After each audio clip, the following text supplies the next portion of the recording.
Futuristic sci-fi movie Tomorrowland को explain करेंगे, जो 2015 में रिलीज हुई थी। मूवी की शुरुआत साल 1964 में होती है, जहां एक जीनियस बच्चा न्यूयॉर्क में लगे इनोवेशन मेले में अपना जेट तक सूट लेकर एक जज निक्स के पास जाता है। जज उसकी इनोवेशन देखकर इम्प्रेस होता है, पर फ्रैंक कहता है अब यह प्रोटोटाइप है और प्रॉपर वर्क नहीं करता। तब जज अपना माइंड चेंज कर लेता है। असिस्टेंट अथीना को फ्रैंक पसंद आता है, पर निक्स उसे कॉन्टेस्ट में अलाउ नहीं करता क्योंकि जेट पैक प्रॉपर वर्किंग नहीं है। फ्रैंक सैड होता है और सोच रहा है उसके पापा ठीक ही कहते थे, तुम अपना टाइम वेस्ट कर रहे हो। सडनली वहाँ एथीना आती है और उसे एक पिन देती है और फॉलो करने को कहती है। निक्स और एथीना एक पॉपुलर अट्रैक्शन के पास जा रहे हैं, पर लाइन काफी लंबी है, इसलिए फ्रैंक एक खाली बोट लेकर निकल जाता है। बीच में एक लेजर उसके पिन को डिटेक्ट करती है और एक हिडन डोर ओपन कर देती है। वहाँ उसे एक फ्यूचरिस्टिक डोर मिलती है, वो उसमें चला जाता है ताकि सारे विंडोज मेटल से कवर हो जाती है और एलिवेटर जोर से शेक होने लगता है। वो बेहोश हो जाता है। जब उसे होश आती है, वो एक फॉगी जगह पे मौजूद है। वो एक कार को उड़ते हुए देख शॉक हो जाता है। उसमें निक्स और एथीना है। तभी एक रोबोट उसके आगे आकर उसे रोक लेता है। वो नीचे फॉल होता है, उसका जेटपैक भी टूट जाता है। तभी एक फ्रेंडली रोबोट उसके जेटपैक को रिपेयर कर देता है। सडनली गार्ड्स उसे देख लेते हैं। वो फिर से नीचे गिरने लगता है, पर इस बार जेटपैक उसे बचा लेता है। फ्रैंक फ्यूचरिस्टिक सिटी को देखता है, जिसका नाम टुमारोलैंड है, जहाँ दुनिया के सबसे हाई IQ वाले लोग रहते हैं। जब फ्रैंक एथीना को देखता है, वो लैंड करता है और निक्स को अपना जेटपैक दिखाता है। निक्स उसे इग्नोर करके चला जाता है, पर एथीना उसे टुमारोलैंड दिखाती है। सालों बीत जाते हैं। 2015 में केसी नाम की लड़की नासा के लॉन्च साइट में घुस जाती है और लॉन्चिंग साइट पे मशीन को सेबोटाज कर देती है ताकि उसके पापा उसे ठीक करते रहे और उनकी जॉब न जाए। एथीना यह सब देख रही है और वह एक पिन में केसी के DNA को मैच कर लेती है। अगले दिन उसके पापा को कॉल आती है और उन्हें सारे सिचुएशन के बारे में बताया जाता है। केसी को लगता है उसने अपने पापा की जॉब बचा ली, पर वो कहते हैं कंपनी ने उसकी जगह दूसरी मशीन को रिप्लेस कर दिया,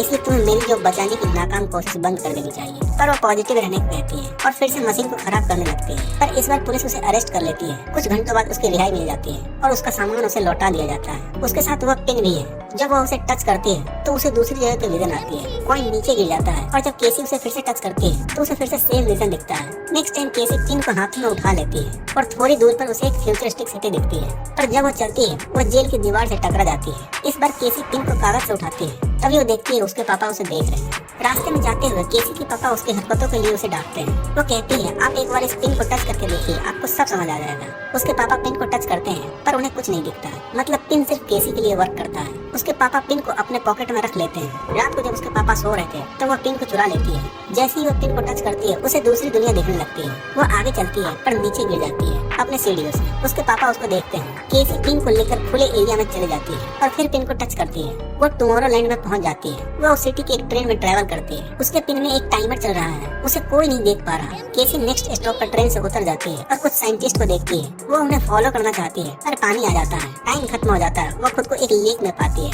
केसी घर आती है और अपने भाई से पापा के कंप्यूटर खुलवाती है। वो उसमें से उस पिन के बारे में सर्च करती है। उसे एक ऑनलाइन स्टोर मिलता है जो सेम पिन को सेल करते हैं। वो उस स्टोर का एड्रेस निकालती है और अपने भाई को कहती है अगर पापा पूछे तो उनसे कहना वो अपने दोस्तों के साथ कैंपिंग पर गई है। सुबह में एथीना केसी के घर आती है। उसका छोटा भाई निक उसे कैंपिंग का बहाना बता देता है। एथीना उसे कहती है तुम झूठ बोल रहे हो और उसे कन्विंस कर लेती है। उधर केसी उस शॉप पर पहुंच जाती है। वहाँ दो लोग केसी को कंफर्म करते हैं और कहते हैं जो तुमने देखा वो बिल्कुल सच है और टुमारोलैंड सच में एग्जिस्ट करती है। पर वहाँ दुनिया के सबसे हाई IQ वाले लोग रहते हैं जो बिना गवर्नमेंट और रूल रेगुलेशन के इनोवेशन करते हैं और वह उस पिन से सिटी को एक्सेस कर सकती है। वह पिन देखते हैं और उसे वह कहाँ से मिली इसके बारे में पूछते हैं। जब केसी उसे इसके बारे में नहीं बताती तो उस पर फ्यूचरिस्टिक गन से अटैक करते हैं जो प्लाज्मा रिलीज करती है। वो केसी से पूछता है तुम्हें यह कहाँ से मिला। तभी एक ग्रेनेड आती है और उन दोनों को ग्लोब में फ्रीज कर देती है। केसी का हाथ भी उसमें फ्रीज हो जाता है। एथीना कहती है यह एक टाइम बम है जो फटने वाला है। केसी के रिलीज होते ही वो दोनों भी रिलीज हो जाते हैं। एथीना उससे फाइट करती है। केसी उन पर सामान गिरा देती है। तभी एथीना एक का गर्दन अलग कर देती है। तब केसी को पता चलता है वह लोग एनोमैट्रिक्स है। एथीना केसी को लेकर भागती है। वो दोनों सेल्फ ब्लास्ट हो जाते हैं। एथीना केसी को एक कार में बिठाती है और कहती है वो हमें ढूंढ ले, इससे पहले हमें यहाँ से निकलना चाहिए और वह उसे सब कुछ समझा देगी। गाड़ी में केसी उससे बहुत सारे क्वेश्चन करने लगती है। तभी एथीना कहती है उसने उसको यह पिन दिया था। केसी उससे और भी क्वेश्चन करने लगती है, पर तभी एथीना ग्लिच करने लगती है और वो खुद को फिक्स करती है। यह देख केसी शॉक हो जाती है क्योंकि एथीना भी एक एनोमैट्रिक्स है। यह देख केसी कार से भागती है। एथीना उसे फॉलो करती है। तभी एक कार उसे टक्कर मार देती है। मौका देख केसी ट्रक लेकर भागने लगती है। एथीना सेल्फ रिपेयर हो जाती है और दौड़कर गाड़ी में आ जाती है।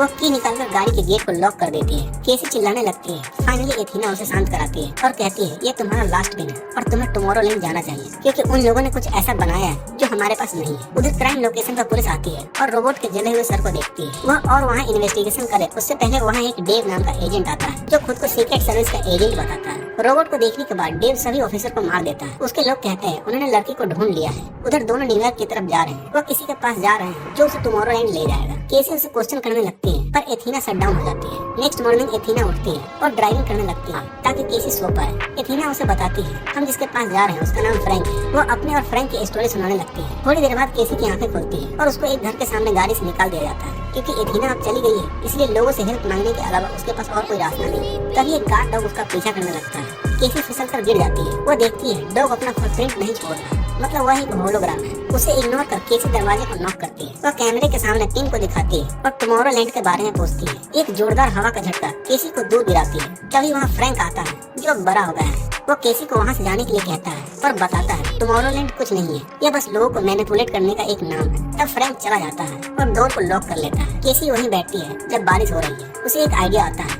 और वह पार्किंग में खड़े ट्रक में आग लगा देती है। फ्रैंक आग बुझाने के लिए बाहर आता है। तब तक केसी घर में घुस जाती है और डोर को अंदर से लॉक कर लेती है। जब फ्रैंक अंदर जाने की कोशिश करता है तब केसी उसे उसी हवा का जोरदार झटका देती है जिसे फ्रैंक ने उसे पहले दिया था। केसी घर में पड़े फ्यूचरिस्टिक इनोवेशंस को देखती है। वहाँ बहुत सारे स्क्रीन्स लगी हुई है जो एक टाइमर के साथ घट रही है। सडनली फ्रैंक सीक्रेट डोर से अंदर आता है और केसी को बाहर जाने के लिए कहता है पर केसी उसे कुछ सवाल पूछने के लिए मना लेती है। फ्रैंक कहता है उसे टुमारोलैंड से बाहर निकाला गया क्योंकि उसने कुछ ऐसा बनाया था जो उनके पास नहीं था, जो उसकी स्क्रीन पे चल रही टाइमिंग से कनेक्टेड है। फ्रैंक कहता है क्या तुम अपने मरने का डेट जानना चाहोगी? केसी कहती है हाँ, पर मेरी मौत का कारण यह भी तो हो सकती है, इसलिए वह इस पे विश्वास नहीं करेगी और खुद की डेस्टिनी खुद ही तय करेगी। केसी के इतना कहते हैं स्क्रीन की परसेंटेज गिर जाती है। फ्रैंक कहने की इम्प्रेस हो जाता है। तभी बाहर वह एजेंट डेव आ जाता है जो खुद भी एक रोबोट है और केसी को ढूंढ रहा है। फ्रैंक जल्दी से सारे गेट को लॉक करता है। जब एक रोबोट गेट खोलता है फ्रैंक उसे इलेक्ट्रिक शॉक देता है। बाकी बचे हुए फ्रैंक के लगाए गए ट्रैप में डिस्ट्रॉय हो जाते हैं। फ्रैंक सीक्रेट डोर से नीचे जाता है और रोबोट से लड़ते हुए रोबोट का हाथ काट देता है। तभी डेव फ्रैंक को पकड़ लेता है और उस पर गन पॉइंट करके मारना चाहता है।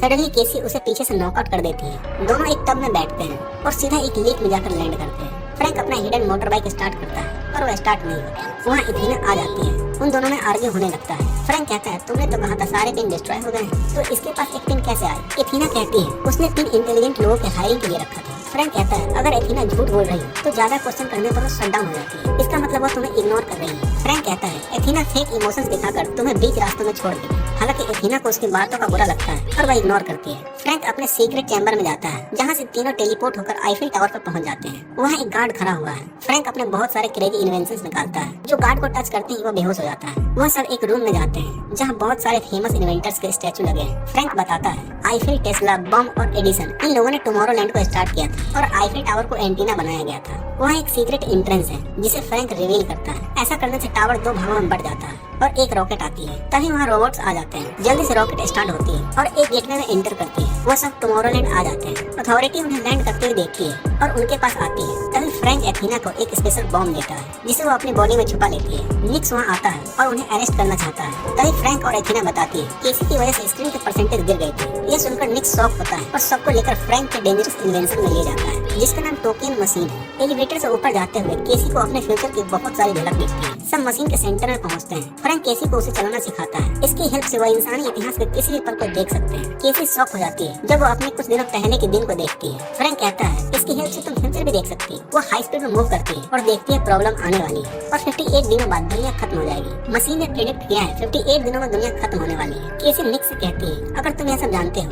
तो धरती पे लोगों को इन्फॉर्म क्यों नहीं करते? निक्स कहता है उसे कोई फर्क नहीं पड़ता क्योंकि अर्थ डिस्ट्रॉय होने वाली है, न कि टुमारोलैंड, और वो किसी को भी यहाँ नहीं लाना चाहता क्योंकि वो टुमारोलैंड का भी वही हाल करेंगे जो उन्होंने अर्थ के साथ किया है। केसी उसकी बातों को मानने से इनकार करती है और उसकी एटीट्यूड की वजह से स्क्रीन थोड़ी देर के लिए फ्लिक होती है जिसमें एक बेहतर दुनिया दिखती है। फ्रैंक निक्स को बताना चाहता है कि दुनिया को बचाने का अभी भी चांस है पर निक्स उसे इलेक्ट्रिक शॉक देता है। थोड़ी देर बाद फ्रैंक को होश आता है। एथीना कहती है हमें फिर से डिपोर्ट कर लिया जाएगा। केसी कहती है यह सब एक झूठ है और इसमें कुछ नहीं रखा। फ्रैंक उसे शांत कराने की कोशिश करता है। केसी गुस्से में एथीना पर झूठ बोलने का आरोप लगाती है और उसे यहाँ तक लाने के लिए उस पर चिल्लाती है और जाने लगती है। तभी उसे रियलाइजेशन होता है फ्रैंक ने सेम मशीन का पायरेटेड वर्जन भी बनाया है जो उसके घर पे लगा था और उसके सिग्नल्स पूरे अर्थ पर फ्लोट हो रही है। वो फ्रैंक से कहती है अगर मैं अपनी विजन से दुनिया बेहतर देख सकती तो उन सारे लोगों के माइंड में बेहतर वर्ड का सिग्नल सेंड कर हम इस डिस्ट्रक्शन को रोक सकते हैं। तभी गार्ड्स उन्हें अर्थ पर डिपोर्ट करने के लिए लेने आ जाते हैं। फ्रैंक निक्स को केसी की डिस्कवरी के बारे में बताता है और मशीन को टर्न ऑफ करने के लिए कहता है। निक्स कहता है उसमें कोई भी ऑफ बटन नहीं है। उसकी बातों से फ्रैंक को समझ में आ जाता है निक्स ने ही दुनिया की बर्बादी का इमेज लोगों के माइंड में सेंड किया है। निक्स कहता है उसने पहले भी गवर्नमेंट को आने वाली डिस्ट्रक्शन के बारे में बताया था, पर उन्होंने ज्यादा सीरियसली नहीं लिया, इसलिए उसने लोगों के माइंड में डिस्ट्रक्शन का सिग्नल भेजा। निक्स का मानना है इसमें मशीन का कोई फॉल्ट नहीं है, बस लोगों ने ही खुद का डिस्ट्रक्शन एक्सेप्ट कर लिया है। फ्रैंक उसके फैसलों को एक्सेप्ट करने का नाटक करता है और उसे हैंडशेक करता है और चुपके से उसके ब्रेसलेट में लगे मशीन के प्लेटफॉर्म को स्टार्ट कर देता है। एथीना और केसी मिलकर गार्ड को नॉकआउट करते हैं, तभी निक्स 2 रोबोट को एक्टिवेट कर देता है। फ्रैंक एथीना को बम यूज करने के लिए कहता है जो उसने उससे दिया था,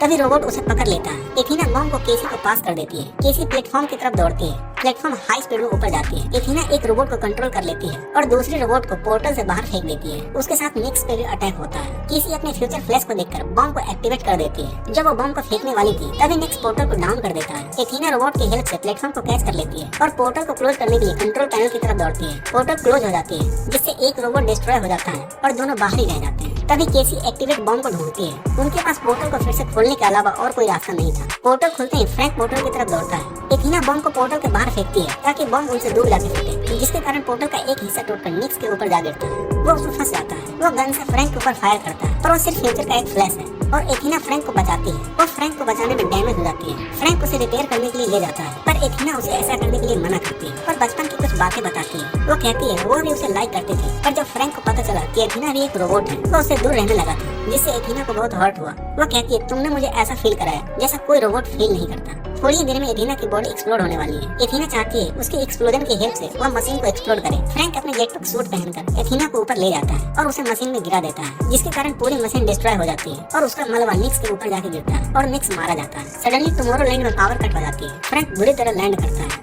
अब उन्हें पता नहीं क्या करे। तभी केसी को अपने फ्यूचर फ्लैश से आइडिया आता है और सबसे पहले फ्रैंक पोर्टल को फिक्स करता है, जिससे केसी अपने फैमिली वालों से मिल पाती है और दोनों फिर से टीम प्रोग्राम को स्टार्ट करते हैं। वो एथीना की तरफ बहुत सारे रोबोट्स को बनाते हैं जो पूरी दुनिया में ट्रैवल करके इंटेलिजेंट लोगों को पिन देकर उन्हें टुमारोलैंड लाया जा सके ताकि अर्थ का फ्यूचर बेटर हो। दोस्तों अगर आपको वीडियो अच्छी लगे तो प्लीज वीडियो को लाइक करें, शेयर करें और चैनल को सब्सक्राइब करें।